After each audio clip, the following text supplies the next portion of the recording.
महाशिवरात्रि व्रत कथा चित्रभानु नामक एक भील शिकारी की कथा है जिसने अनजाने में ही शिवरात्रि का व्रत कर लिया।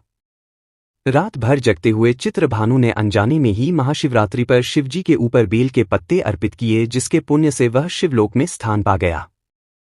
महाशिवरात्रि के दिन इस कथा का पाठ करने से व्यक्ति के पाप कट जाते हैं और शिवलोक की प्राप्ति होती है। महाशिवरात्रि व्रत में शिवरात्रि व्रत की कथा का पाठ करना बहुत ही शुभ फलदायी बताया गया है। शिव पुराण में भी इस व्रत की महिमा बताई गई है। शिव पुराण के अनुसार जाने अनजाने में भी जो मनुष्य और जीव महाशिवरात्रि का व्रत कर लेता है वह शिव कृपा का भागी बन जाता है और उससे यमराज के दूत भी दूर रहते हैं। इसलिए महाशिवरात्रि व्रत में शिव भक्तों को महाशिवरात्रि की इस कथा का पाठ जरूर करना चाहिए। महाशिवरात्रि व्रत कथा। पूर्व काल की बात है, चित्रभानु नामक एक शिकारी था। वह शिकार करके अपने परिवार का पालन पोषण करता था। उस शिकारी पर साहूकार का काफी कर्ज था, लेकिन वह उसका कर्ज समय पर नहीं चुका पाया। फिर साहूकार ने शिकारी को शिव मठ में बंदी बना लिया। जिस दिन उसे बंदी बनाया गया उस दिन शिवरात्रि थी।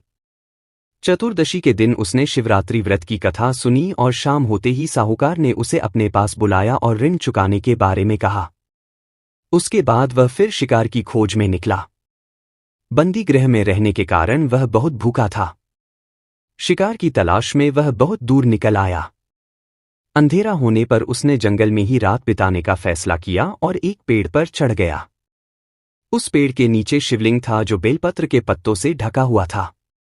शिकारी को उसके बारे में जानकारी नहीं थी। पेड़ पर चढ़ते समय उसने जो टहनियां तोड़ी वह शिवलिंग पर गिरती रहीं। इस तरह से भूखे प्यासे रहकर शिकारी का शिवरात्रि का व्रत हो गया और शिवलिंग पर बेलपत्र भी चढ़ गए। रात के समय एक हिरनी पानी पीने तालाब पर आई। शिकारी जैसे ही उसका शिकार करने जा रहा था भी हिरनी बोली, मैं गर्भवती हूं, शीघ्र ही प्रसव करूंगी। तुम एक साथ दो जीवों की हत्या करोगे। मैं बच्चे को जन्म देकर तुरंत तुम्हारे सामने आ जाऊंगी, तब मुझे मार लेना। शिकारी ने हिरनी को जाने दिया। इस दौरान अनजाने में कुछ बेलपत्र शिवलिंग पर गिर गए। इस तरह उसने अनजाने में प्रथम प्रहर की पूजा भी संपन्न कर ली। कुछ देर बाद एक हिरनी उधर से निकली। जैसे ही शिकारी उसे मारने के लिए धनुष बाण चढ़ाया तो हिरनी ने विनम्रतापूर्वक निवेदन किया, हाँ शिकारी, मैं थोड़ी देर पहले ही ऋतु से निवृत्त हुई हूं।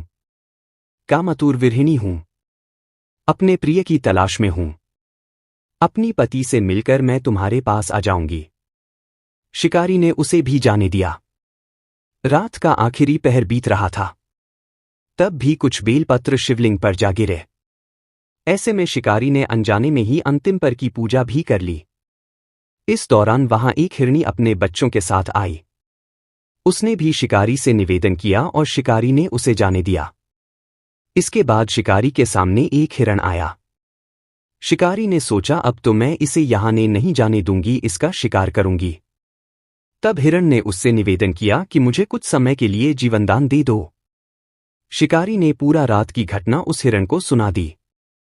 तब हिरण ने कहा कि जिस तरह से तीनों पत्नियां प्रतिज्ञाबद्ध होकर गई हैं, मेरी मृत्यु से अपने धर्म का पालन नहीं कर पाएंगी। जैसे तुमने उन्हें विश्वापात्र मानकर छोड़ा है, मुझे भी जाने दो। मैं उन सबके साथ तुम्हारे सामने शीघ्र ही उपस्थित होता हूं। शिकारी ने उसे भी जाने दिया। इस तरह सुबह हो गई। उपवास, रात्रि जागरण और शिवलिंग पर बेलपत्र चढ़ाने से अनजान में ही शिवरात्रि की पूजा पूर्ण हो गई। लेकिन अनजाने में हुई पूजा का परिणाम उसे तत्काल मिला। थोड़ी देर बाद हिरण और उसका परिवार शिकारी के सामने आ गया। उन सभी को देखकर शिकारी को बहुत गिलानी हुई और उसने पूरे परिवार को जीवनदान दे दिया। अनजाने में शिवरात्रि व्रत का पालन करने पर भी शिकारी को मोक्ष की प्राप्ति हुई। जब मृत्यु काल में यमदूत जीव को ले जाने आए तो शिवगणों ने उन्हें वापस भेज दिया और उसे शिवलोक ले गए। शिवजी की कृपा से चित्रभानु अपने पिछले जन्म को याद रख पाए। शिवरात्रि के महत्व को जानकर उसका अगले जन्म में भी पालन कर पाए।